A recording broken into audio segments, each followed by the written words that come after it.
Au lieu de vous confier en vous-même, croyez la parole de Dieu. Luc 14, versets 31 à 35. Ou quel est le roi qui, partant pour faire la guerre à un autre roi, ne s'asseye premièrement et ne délibère s'il peut, avec 10 000 hommes, résister à celui qui vient contre lui avec 20 000. Autrement, pendant qu'il est encore loin, il lui envoie une ambassade et s'informe des conditions de paix. Ainsi donc, quiconque d'entre vous ne renonce pas à tout ce qu'il a ne peut être mon disciple. Le sel donc est bon, mais si le sel aussi a perdu sa saveur, avec quoi l'assaisonnera-t-on ? Il n'est propre ni pour la terre ni pour le fumier, on le jette au dehors. Qui a des oreilles pour entendre, qu'il entende. Faites la paix avec le Seigneur premièrement.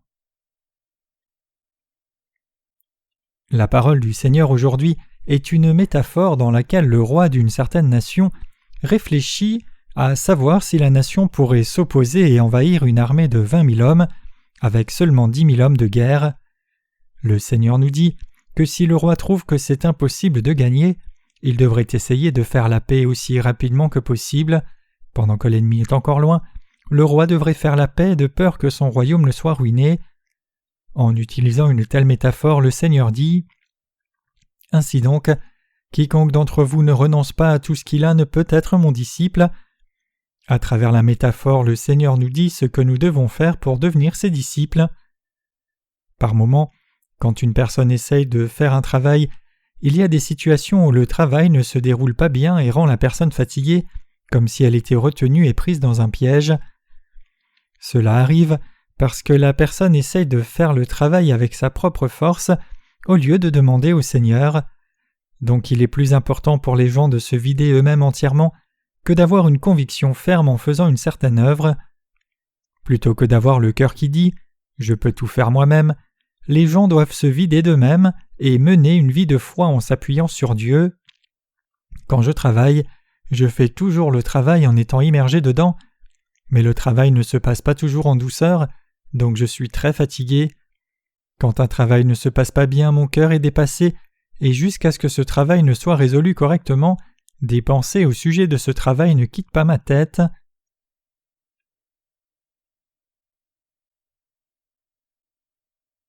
Nous devons réfléchir à ce que vous et moi devons faire pour devenir son disciple.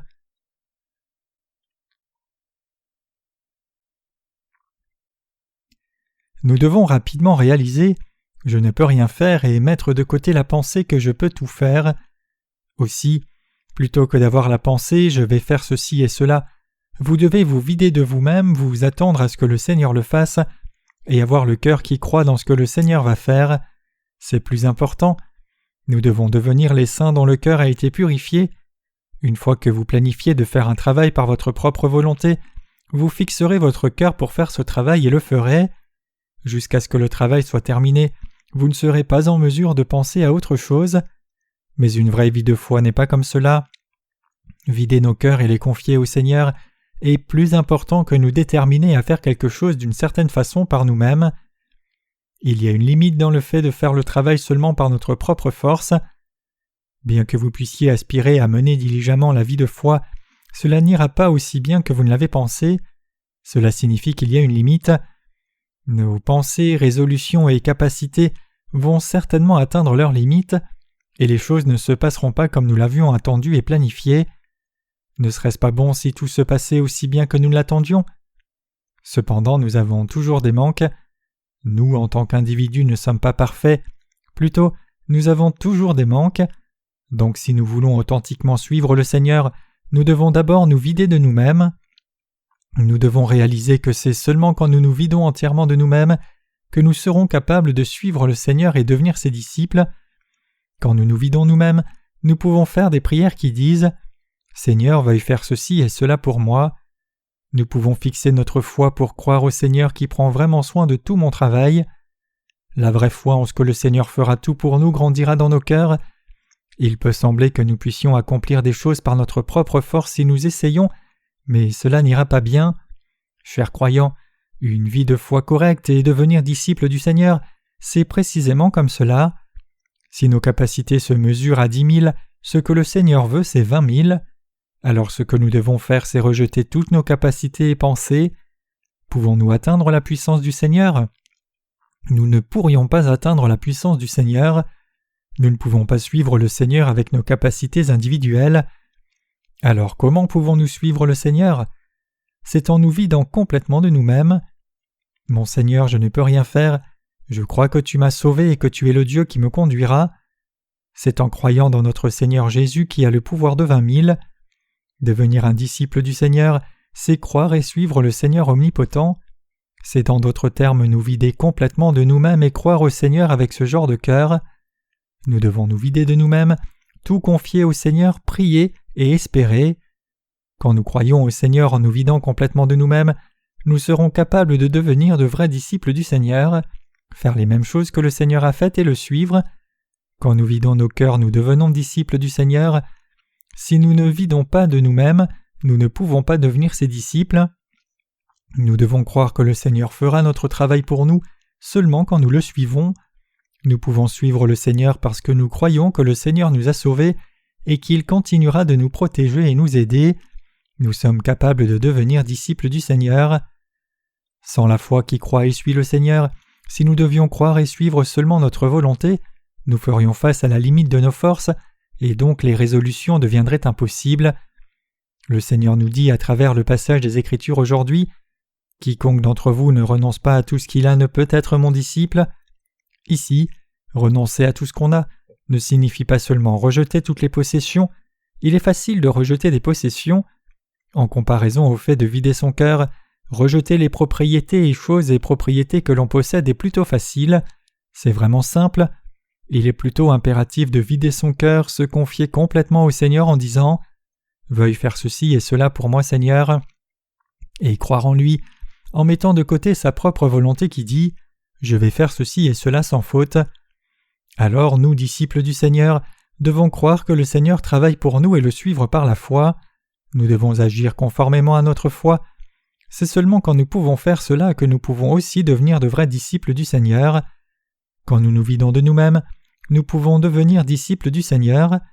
Nous devenons des disciples du Seigneur seulement quand nous suivons le Seigneur en ayant accepté que nous ne sommes rien de nous-mêmes et avons des manques.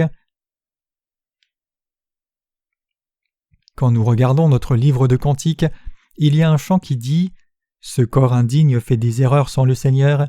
Il vogue sur la mer comme un bateau sans voile sans le Seigneur. Jésus, ô Jésus !» Et cette expression souligne que la foi qui essaye de faire des choses par soi-même sans croire au Seigneur n'est pas bon. Avant de nous embarquer dans quelque chose, c'est-à-dire avant de penser que nous pouvons faire une chose par nous-mêmes, nous devons d'abord reconnaître que nous sommes des êtres qui ne pouvons rien faire si ce n'est par le Seigneur. Nous pouvons authentiquement suivre le Seigneur et devenir ses disciples seulement quand nous reconnaissons que nous ne pouvons rien faire si ce n'est avec le Seigneur, et suivons le Seigneur avec la foi qui nous aidera et fera pour nous ce à quoi nous aspirons. À travers le sermon d'aujourd'hui, je vais seulement répéter cette seule chose. Mes chers croyants, nous sommes ceux qui ne pouvons pas vivre sans le Seigneur. Nous avons des corps qui n'ont pas de valeur, faisant seulement des erreurs. Je veux que vous réfléchissiez à ce que vous pouvez réellement faire, c'est-à-dire ce que vous pouvez faire par vous-même. Je veux que vous réfléchissiez pour savoir si oui ou non vous pouvez réellement suivre le Seigneur à travers votre foi volontaire, c'est-à-dire la foi qui croit en vous-même au lieu de la foi qui croit au Seigneur. Si nous devions vivre par notre propre volonté, nous ne pourrions pas devenir disciples du Seigneur. Nous pouvons devenir ses disciples quand nous suivons le Seigneur avec la foi qui lui obéit, ayant rejeté nos possessions, notre foi volontaire disant « Je peux tout faire » et notre propre être. C'est ce que la Bible nous dit. Chers croyants, en considérant les choses du monde, l'on doit vivre avec des combats. Les choses du monde doivent se faire de cette façon. Vous ne pouvez être sans souci, pas même pour lever votre doigt. Vous devez faire ces travaux charnels avec diligence et des efforts inspirés par votre force de volonté. Mais en considérant le fait de suivre le Seigneur, c'est-à-dire devenir disciple du Seigneur, notre volonté tout comme notre force ne sont d'aucune utilité. Ces choses de la propre volonté de quelqu'un sont plutôt encombrantes pour devenir disciple du Seigneur. Pour devenir disciple du Seigneur, notre force et volonté seraient seulement un frein.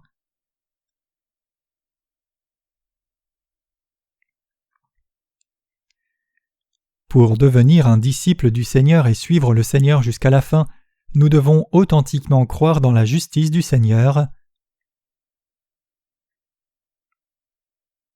Le passage des Écritures d'aujourd'hui signifie que vous serez capable de suivre le Seigneur jusqu'à la fin si vous devenez un disciple du Seigneur, en ayant foi en lui, en renonçant à vous-même et vidant votre cœur. Chers croyants, pouvons-nous suivre le Seigneur juste avec notre propre volonté?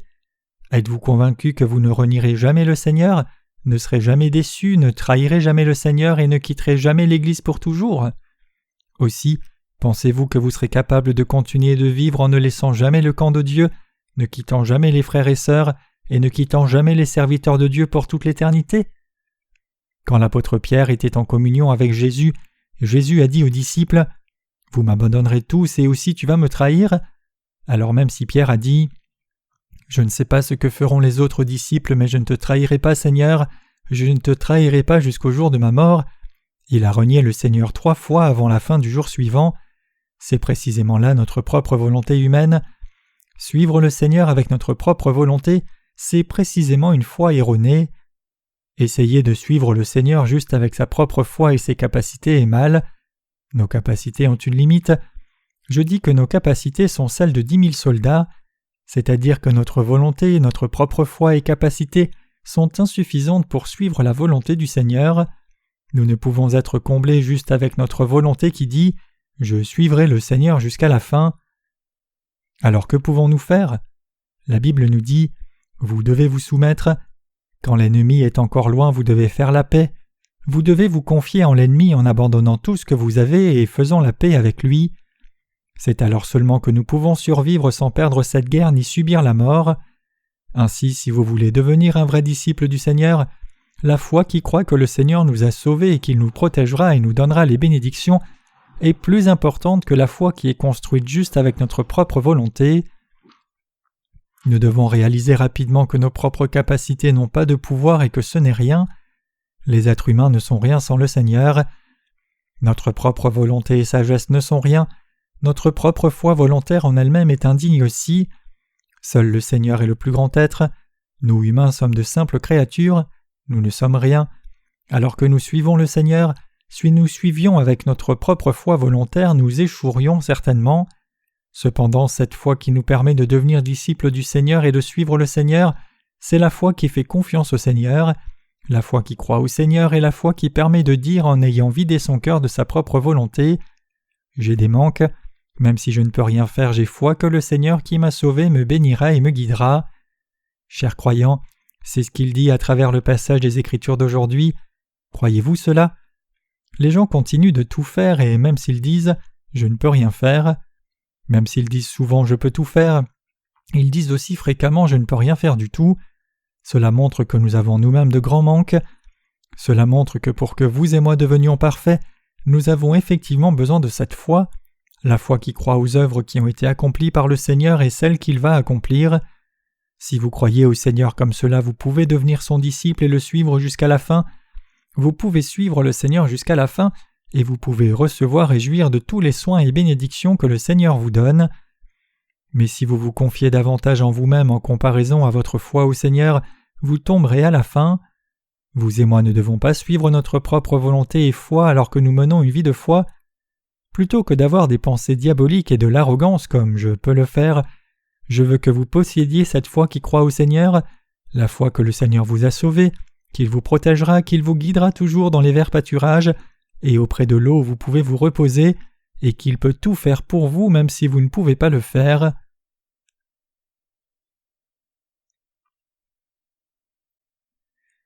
Croyez dans la justice de Dieu. Si vous le faites, cette foi sera la vôtre. Nous devons mener notre vie de foi avec cette foi et croyance. Quand nous possédons cette foi qui croit au Seigneur, nous pouvons mener une vie de foi correcte.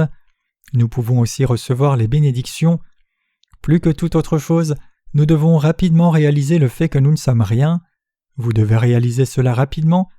Bien que vous puissiez penser que vous pouvez faire des choses vous-même et que vous êtes bien, un être humain ne peut en réalité rien faire. C'était comme cela et cela continuera d'être ainsi. Nous ne pouvons pas contrôler l'avenir selon notre volonté et nos désirs, ni demain ni à aucun autre moment. Vous et moi sommes tels que nous ne pouvons rien faire selon notre volonté, pas même une seconde. Tout ce que nous pouvons faire, c'est croire et nous confier au Seigneur. Nous pouvons seulement nous confier au Seigneur.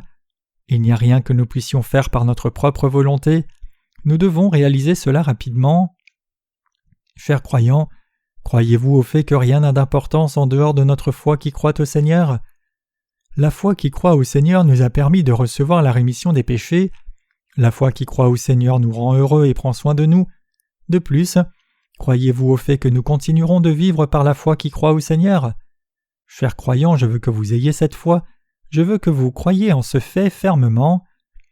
À Seksadang, un quartier de notre ville, il y a une église pour ceux qui ont des défis physiques. Ils prévoient de faire une réunion là et il y a une pancarte qui dit « Je peux le faire ». Quelqu'un a dit ce slogan dans chaque réunion de réveil dans laquelle il a prêché. Je ne me rappelle plus qui c'était, mais une chose est claire, c'est que notre Seigneur peut tout faire. Seul le Seigneur peut tout faire. Seul lui est omnipotent. Mais une expression étrange est entrée dans le christianisme d'aujourd'hui. Quelle est cette expression ? Cette expression c'est « je peux le faire ». L'expression « je peux le faire » est quelque chose de vraiment bon si on l'interprète de la bonne façon, mais si nous l'interprétons spirituellement, cette expression est vraiment une parole du diable. Les gens ne peuvent pas, mais Dieu peut, c'est l'expression correcte. Oui, la phrase « je peux le faire » signifie que les croyants peuvent accomplir des prières matinales correctement et faire 100 jours de veillée de prière aussi correctement. Le pasteur Robert H. Schuller a dit cela un jour après avoir écrit un livre intitulé « Avancer avec une pensée de possibilité ». En Corée, l'on peut trouver beaucoup de tableaux avec les mots « je peux le faire », mais que peut exactement faire un être humain ? Que peut faire une personne ? Quoi ? Un être humain peut-il faire tout ce qu'il veut faire ? Non, nous ne le pouvons pas. Pensez-vous que le monde serait comme cela si nous avions été capables de faire tout ce que nous avions envie de faire ? Si nous avions un tel pouvoir, le monde serait réellement beau. Si nous avions un tel pouvoir, vivrions-nous comme cela ? Ne vivons-nous pas comme cela parce que nous ne le pouvons pas ?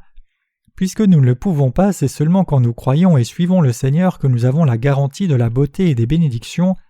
C'est seulement par la foi que cela peut se faire, et le Seigneur est le seul qui peut le faire. Le Seigneur travaille de la sorte. Chers croyants, plus que toute autre chose, nous devons rapidement réaliser le fait que nous ne sommes nous-mêmes sans valeur. Je ne dis pas que vous ne devriez rien faire. Puisque je ne peux pas cuisiner, je ne devrais pas le faire. Je ne veux pas dire cela. Ce que je dis, c'est que nous ne pouvons pas tout faire avec notre volonté seule. Nous ne pouvons pas tout faire parfaitement. Je dis que nous ne pouvons pas faire les choses sans faute. Aussi, je dis que nous devons réaliser que nous avons des manquements et que nous devons croire en Dieu. Ne croyez pas en vous-même, mais plutôt croyez en Dieu. C'est le chemin pour devenir un disciple du Seigneur. Seuls ceux qui ont réalisé rapidement qu'ils ont des manques peuvent devenir les disciples du Seigneur et suivre le Seigneur. Avec nos propres capacités seules, nous ne pouvons pas suivre le Seigneur. Avec nos propres capacités seules, nous ne pouvons nous préserver nous-mêmes. Avec nos propres capacités seules, nous ne pouvons pas recevoir le salut des péchés. Si nous abandonnons tout ce qui est à nous et croyons au Seigneur, tout devient possible. Nous devenons disciples du Seigneur et recevons le salut. Nous recevons les soins et bénédictions de Dieu pour être devenus ses enfants. Je dis que tout devient possible dans le Seigneur. Chers croyants, voulez-vous devenir un disciple du Seigneur ? Si vous voulez devenir un disciple du Seigneur, vous devez savoir que vous n'avez pas de valeur. Au lieu de croire en vos propres capacités, vous devez croire au Seigneur. Vous devez toujours vider votre cœur. Vous et moi n'avons-nous pas eu beaucoup d'échecs en essayant de faire quelque chose ? Je suis certain que beaucoup de gens ont fait l'expérience d'échecs. Il doit y avoir beaucoup de gens qui ont subi des échecs pour avoir combattu fortement avec leur bouche serrée et avec la pensée qu'ils pouvaient faire des choses par leur propre force. Le sermon d'aujourd'hui n'est pas juste une simple doctrine. Je vous dis que nous, humains, sommes vraiment rien. Je vous dis qu'avoir foi en Dieu est la seule chose qui est parfaite. Je vous dis que ce n'est que lorsque nous croyons au Seigneur que nous devenons parfaits. Chers croyants, croyez-vous cela ?